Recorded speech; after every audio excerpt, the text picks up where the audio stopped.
You've written your book, edited multiple drafts, and now you're in the submission stage.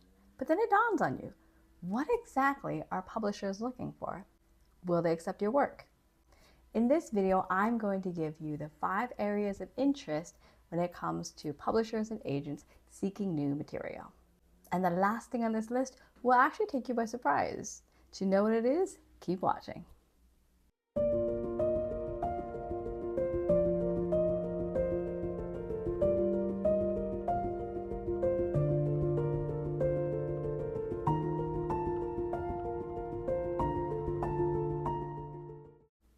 Hello lovelies, welcome back to A Writer's Corner with me, Lisa Shimkus. Today's video was actually requested by a viewer. It was requested by Edgar or Edgarius, and I'm sorry if I pronounced your name wrong, questioning what type of material publishers are actually looking for. Now, I've already made a video about the future of publishing and it's more generic. So today's video is going to be more personal based on my own query process and the new material that I see entering libraries where I work. Keep in mind the list I'm going to give you may change based on reader demand, and even the industry doesn't know what readers want until material is in the hands of readers. So even if your current manuscript doesn't match the list, don't chuck it in the bin. Just keep persevering and keep writing and have faith in your work. Many authors have sold millions on a copy that was once rejected by multiple agents. This can be you too. So on to the list of the 5 areas that publishers and agents are interested in when they go through their inbox of new material. The first item on this list is inclusivity, representation, and distinct voices. This area encompasses material about neurodiversity, folks from the BIPOC community, which stands for Black, Indigenous, and People of Color, the LGBTQIA+ community, folks from different cultures and backgrounds, those with an adoptee experience, and more. In other words, the publishing industry is open to a wide variety of people and their experiences and what they can bring to the publishing industry and readers. Because let's face it, not everyone is a 2D character. We all want stories that are similar to us and represent us. So if you fall into this category and you have a novel, a script, a memoir, you name it, start writing because publishers are producing these types of material. The second area is a blend of genres. Goodbye to the old, hello to the new. Where once you had your very distinct genres, such as romance, mystery, thriller, etc., you now have a blend of these genres and more. Creatives and readers are now seeking a mashup of their favorite genres and these elements, and that's also what publishers and agents are looking for when they're seeking out new material. Examples include paranormal romance, historical fiction plus sci-fi, a thriller plus drama, romantasy, which stands for romance plus fantasy, a sci-fi mystery, a western plus sci-fi, and more. A mix of genres actually allows a writer to be more creative and to play with what-if scenarios, such as, what if the Doctor from Doctor Who went back in time to the to the Wild West and met Dr. Emmett Brown from Back to the Future? I just made this up. Whoever scripts Doctor Who, start writing because I am looking forward to this episode. The third thing on this list is high concept. This is a story idea that can be easily summarized into a single compelling sentence, often featuring an intriguing premise. Such stories can take a well-known story or genre and add a new twist, such as Pride and Prejudice and Zombies, which is obvious. And then you also have Meg and Jo, which takes the sisters in Little Women out of the 19th century and straight into the 21st century. High concept ideas can also start with a what-if question, such as, what if Jane Austen's Emma went to high school in the 1990s? Or what if humans could clone dinosaurs for a theme park, but they all escaped? For more ideas, just search up high concept movies, and you'll be surprised to see that some of your favorite films actually fall into this category. Take inspiration from that. The fourth category is speculative fiction. Speculative fiction takes one away from reality. Think the opposite of contemporary fiction. This is actually an umbrella for many genres such as fantasy, sci-fi, horror, settings that include dystopian universes, alternate universes, or a whole new world of its own. This area of fiction to me is the most creative because it allows a writer to play with your what if scenarios, build their own world, include magic, futuristic technology, and even supernatural and mythical beings. If you are a creative person who loves to build your own world, then this is the area for you. And if you have never played with any of the genres that I just listed, try them. And I had to add this last one, K-pop and K-drama. That's right. K-pop Demon Hunters, BTS, let's see what else, Rose, Korean cuisine, all of that is making a huge impact on the publishing industry. And I want to say that I'm joking, but from the material that I see within libraries, Korean material is actually on the rise. And I admit I've been eating them up too. And well, that may be the fact that I'm yellow and I can't help it when I see a hot Asian man on the cover of a romance novel. But this doesn't mean that you have to write about the Korean community or try bibimbap and let's see, Korean fried chicken for the first time. And no, I'm not talking about these huge big franchises, but actually your small mom and pop shop. Anywho, I digress. What does this mean for you if, like me, you're not Korean? I would say go back to the first thing on this list. Write about your community, your childhood experiences, or your experiences overall, and your childhood comfort foods, etc. Don't let K-pop or K-drama or any of that stuff get in the way and interfere with you and your writing. Because you are uniquely you for a reason, so write about you. Wait, does that mean I actually have 5 things to share? Well, if you're into K-pop and K-drama, sure. And if you're not, and there you have it. The 5 areas in which publishers and agents are interested in when they seek out new writers and new material. However, even the industry doesn't know 100% of the time what they should be producing because it's all based on reader demand, and we don't know what readers want until material is in their hands. Or shall I say, even I don't know what I like until material is in my hands. So even if your material doesn't match these 5 criteria, don't give up. Keep writing. If you like what you have learned and would like to learn more, hype up this video and subscribe for more. And if you have a specific question in mind or any comments about books, writing, and publishing, comment below. Thank you for watching this video. I will see you in another one. Take care. Bye. The query process is long and tedious. It's similar to job hunting, where you're putting together a cover letter and a sample of your work and handing it over to another party. But how exactly do you go about this process? Well, in this video, I'm going to show you how to query a literary agent so that you are ready to go from aspiring writer to published author. If this is your dream, then keep watching.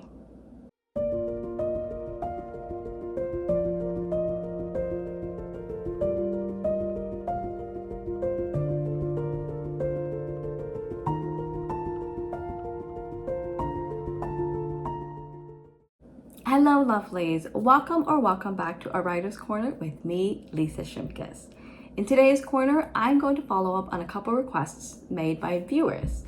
Thank you to Anyango Midamba and Edgar for making the requests for this video. The query process, though it sounds simple, actually has 5 distinct steps or categories that need to be completed in order for you to have queried an agent properly. If you can do your research and have everything ready to go, it'll save you a headache once you are ready to submit applications and or emails to literary agents. Note, Many literary agents no longer take physical mail, so be prepared to do more writing. The first step to the query process is to research literary agents and their agencies. The best place to start is in the back of your favorite books. Most authors write acknowledgments where they thank their friends, family, editors, beta readers, their publishing house, and even their agent for making their writing dreams possible. Make a list of these agents, and once you have at least 5 of them, go onto the World Wide Web and search them up through their agency and look up their bio or their manuscript wish list to see the types of works that they are accepting. Pay close attention to this area because your favorite author's agent may not be looking for that specific genre this time. They may be looking for other genres. So say you're looking at a romance author's agent, they're not looking for romance. Instead, they're looking for thriller or mystery or even a nonfiction. In this case, you now have the entire agency to research. Go to the agency website and read each agent's bio and wish list. Make a list once again, this time with the agents looking for what you have written. Other ways to find agents are through conferences and contacts. If possible, sign up for writing conferences either in person or online and connect with agents there. Or ask around. You'll never know if somebody you know knows either an author or they're an agent. Now it's time to move on to step 2. Write your query letter. A query letter should be short and precise and include the following: a hook, synopsis, comp titles, and your bio. A hook can be the story's log line, a 1-sentence or 1-paragraph summary of your book to build intrigue and pull an agent into your story idea very quickly. A synopsis in this instance, which is separate from another synopsis that I will tell you about, is the information you would find on the back cover of a book. Again, this is to build interest and hope that an agent will want to read your manuscript. The next part to a query letter is the comparable titles, known as comp titles. If you have watched my videos or other authors' videos, we stress read, read, read. You have hopefully read comp titles by this point. Take these titles and put them into this space. And finally, end with your bio. Your bio gives an agent an idea of who you, the author, is. The query letter is now written and out of the way, but it's not the only document that agents will ask for. And nobody tells you this part, so I will stress it again. A query letter is not the only document that agents will ask for. Therefore, we are moving on to step 3. Write a synopsis. You've already written a synopsis in your query letter. How is this one different and separate? I had the same question once I started querying as well. This separate synopsis tells an agent the entire plot or overview of your novel. Information to include are the important characters' names, age, occupation, characteristic traits, the character's goals and motivations, themes, the plot twist or climax, and resolution. Your synopsis should also be only 1 to 3 pages long, single-spaced. Unlike your novel, you are telling an agent about your book, so use simple and precise words to describe your narrative. And you're probably questioning why. Agents get at least 20 submissions a day. They need to gauge really quickly if they like your story idea, and, well, believe in it so that they can work with you. Therefore, you need to have a precise summary of your writing in the form of a synopsis. This also helps an agent gauge if they believe in your story, and need I say its sellability. That's right. You are trying to market your novel to an agent so that they can market it to a publishing house. So read other synopsis examples out there and then write your own. And guess what? If by this point you realize that you're missing plot points, this is the perfect time to go back into your manuscript and edit. Before I move on to step 4, I highly advise that you have a document for all of this so that when you are ready to query an agent, you can just copy and paste. If you need templates for any of these, check out the description below. Next, you'll want to format your manuscript because some agents will ask for the first 10 pages, others 30 to 50 pages, while others none at all. Either way, you'll want a final copy of your manuscript for the query process. And make sure that you have a completed manuscript before you even start querying. Don't have a story idea or half of a novel, because if you get the attention of an agent, you'll want that full manuscript. Another tip, format all of your future writing projects as soon as you start one. That's because after staring at 7 to 9 drafts, the last thing you'll want to do is format your manuscript. In the case of this video, I'm going to assume that you are new to formatting. So let's discuss how to format your manuscript. Firstly, name your manuscript. There are many ways to name the file of your manuscript. To give you just one option, use your name _title _full.doc. Next, you'll want a title page.